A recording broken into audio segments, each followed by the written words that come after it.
Më bashkohet në bisedën në këtë çast avokati I njohur zoti Spartak Ngjela, cilin e përshëndes. Përshëndetje zoti Ngjela, kënaqësi t'ju kem. Mirëmbrëma, si kaloni?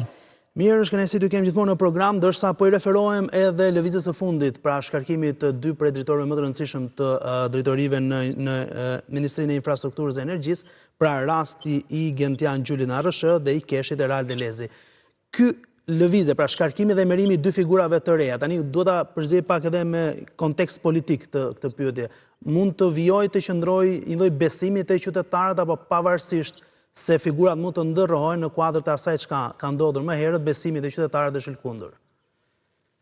Nuk të kuptova. Të lutem. Shyn besimi I qytetarëve me goditjen e tyre. Të lutem. Nuk hyn thoni ju, po si mos të hyt përsa kohë bëhet fjalë për një institucion apo jo? Nuk kuptova pyetjen, më zotri, bëhet pyetjen të shkurtër dhe të qartë. Okej, zoti Ngjela, atëherë t'ja bëj edhe një herë pyetjen. Pyetja është kjo: a lëkundet besimi I qytetarëve pas lëvizjes së dy drejtorëve të cilët tani më janë në hetim dhe kanë ardhur dy drejtorë të rinj në krye të drejtorisë? Jo, nuk mund të kemi, nuk është pyetje politike kjo, sepse kjo është maxhorancë. Dhe? Është lëkundër, dale, një minutë. Është lëkundër popullit, apo nuk është lëkundër shoqërisë shqiptare besimit, do ta shikojmë, kur t'jemi në votime. Tani kur do vjen në revolucion, është nuk mund të flasim dot tani se çfarë impakti ka vënë në shoqërinë shqiptare këto ngjarje të qeverisë. Ato ndodhen gjithë botën. Këtu lind problemi, a jemi përballë një krize parlamentare ose jo, nuk shoh që jemi përballë një krize parlamentare, se ata kanë 83 vota. Edhe në kontekstin e protestës që bëhet nga partitë e vogla apo nga opozita, ju thoni që gjithçka është normale në vend. Çdo të protestë më? Kjo është demokraci. Dal protestë ikën në shtëpi. Kur protestohet zoti Ngjela? Dale marë zotri, bën protestën dhe ikën në shtëpi. Që ishin atje 3.000 veta. Po protestë ka drejt bëj gjithkush, ajo është kushtetuese. Çdo të thotë protestë. Saliu dëgjoni ju. Ju lutem. Protestë mund të bëj parti e vogël, parti e madhe, shoqata, të gjitha bëjnë një protestë kundër një qeverie normal, pastaj influencon kjo apo nuk influencon kjo për të krijuar një krizë qeveritare, kjo është një problem tjetër.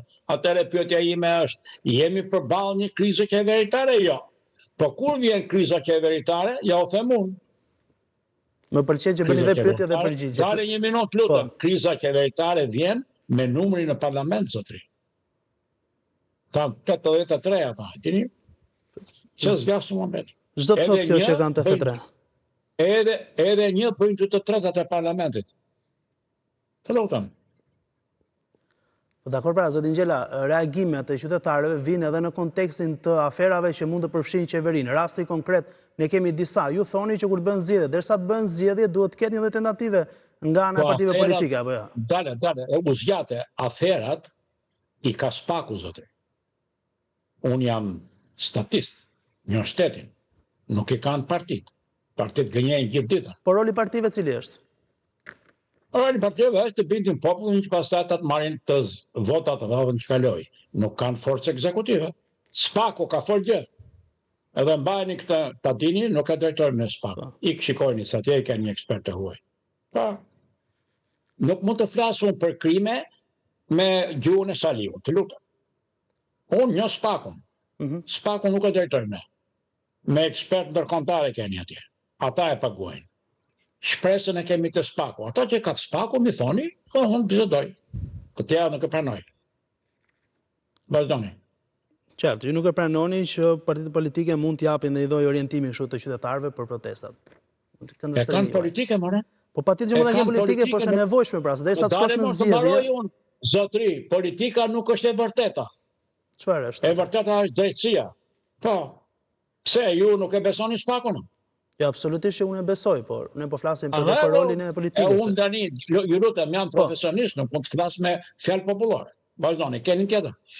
Cili është misioni I Spakut, zoti Ngjela? Çfarë do ndryshoj me ardhin e kreut të rinj? Misioni I Spakut e ka thënë presidenti amerikan, ata e paguajnë, është për eliminimin e korrupsionit në Shqipëri, dhe nuk ka bërë pak.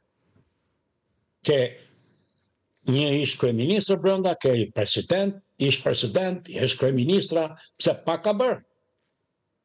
I kishit dëgjuar të ishin bërë ndonjëherë këto në Shqipëri? Të gjithë i keni nën akuzë. Si zorë se shpëtojnë. Nga ato të shikojmë se gjykata është gjykatë. Jemi akoma te spaku, po te prokuroria e spakut, se çdo bëjnë gjykatë e spakut, do shikojmë kur të fillojnë gjyqet. Nuk mund të intimidohen në asnjë lloj konteksti? Spakun profesionalisht nuk e drejtojmë ne. I shikojnë se atje kanë një ekspert ndërkombëtar. Tjetër kishët? Pra ekspertët vijnë të qëndrojnë në çdo kohë këtu, pavarësisht të rezultateve që ato japin. Nuk përgjigjem pyetje të tilla, unë rezultatet që japin, ku ditë rezultatet në mënyrë abstrakte, bisedojmë bashkë. Ata janë ekspertë që kanë ardhur ka sjell superfuqia këtu. Çi di ekspert? Tjetër, kishte ndonjë pyetje atë, mos na ulni nivelin. Jo, zotë Ngjela, kjo nuk është ulje bisede, kjo është një realitet që ne kemi tre kontekste, ju të tre kontekstet i kundërshtoni. Nëse nuk e keni informacione përditësuar, pra, çështja e parë, atëherë më lejo të përfundoj, lutem, së pari se e shohim që e bëjmë disa herë këtë gjë. Së pari lidhet me pyetjen që u drejtova, pra zvendësimin e figurave. Ju thoni nuk më intereson kjo gjë. Opozita bën protestë edhe kjo. Zotri, do më thuaj cilat janë figurat që janë zvendësuar. Sa po parashtrova, kur nuk e dini do të lejoni dëgjoni deri në fund. Dy figurat më të rëndësishme të Ministrisë së Energjitisë, Infrastrukturës. Si mos jetë kjo një lloj, ky nuk ka asnjë lloj perceptimi në publik. Ju lutem, çfarë ju ka ndodhur zotri se do të dëgjojnë njerëzit. Ti jap më përgjigjen. Çfarë ju ka ndodhur? Pra janë shkarkuar nga detyra. Zotri kanë ardhur dy figura të reja. Unë duhet të them këtë gjë në kuadër të hetimit që SPAK po bën. Kjo gjë nuk reflektohet tek opinioni i qytetarëve për forcën politike përkatëse për PS-n, pra nuk ka asnjë lloj ndikimi. Mund të ketë ndikimi, zotri i nderuar, por demokraci do të thotë votë. Do të thotë krizë parlamentare, jo frym popullore. Është krizë parlamentare. Këtë pesh krizë parlamentare duhet të barazosh ose të kalosh deputetët, o duhet edhe të kesh ide të reja. Ide të reja nga opozita nuk shoh fare.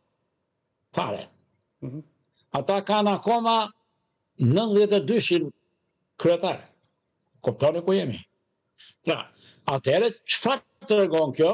Nuk bie maggjoranca. Pse? Nuk kanë figura.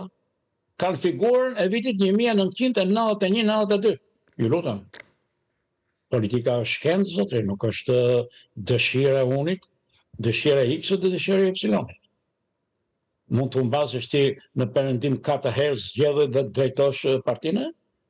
Keni parë ndonjëherë këtë? Atëherë leoni të flasim në mënyrë profesionale. Unë nuk jam pasionant. Si jam antar i asnjë partie, por ato që i kam në profesion dhe nga e drejta ndërkombëtare do t'i themi. Pra, kjo është historia. S'ka histori tjetër. Kush e ka maggjorancën? Maggjorancën e ka zgjedhur populli shqiptar. Çfarë them unë? Që s'jam dakord me shqiptarët? Pra mbethet për të parë deri në një moment të dytë, thoni ju, deri në moment kur të zhvillohen zgjedhjet e dyta për të parë rezultatin. Jo, në këto momente do të kemi sondazhe, po juve media këtu nuk më jep sondazhet. Nuk më jep sondazhet që unë do të diskutoj. Unë nuk bëj dot sondazhe, jam individ, avokat. Pra, si do të jetë loja? Ju do të bëni sondazhe, të më thoni avokat, sondazhet tani dalin kështu kaq %, po. Deri në momentin që do të kemi, po patjetër. Deri në momentin që do të kemi gati, zotë Ngjela, unë ju uroj festa të mbara dhe jemi sërish së bashku. Faleminderit. Edhe unë gjithashtu, faleminderit.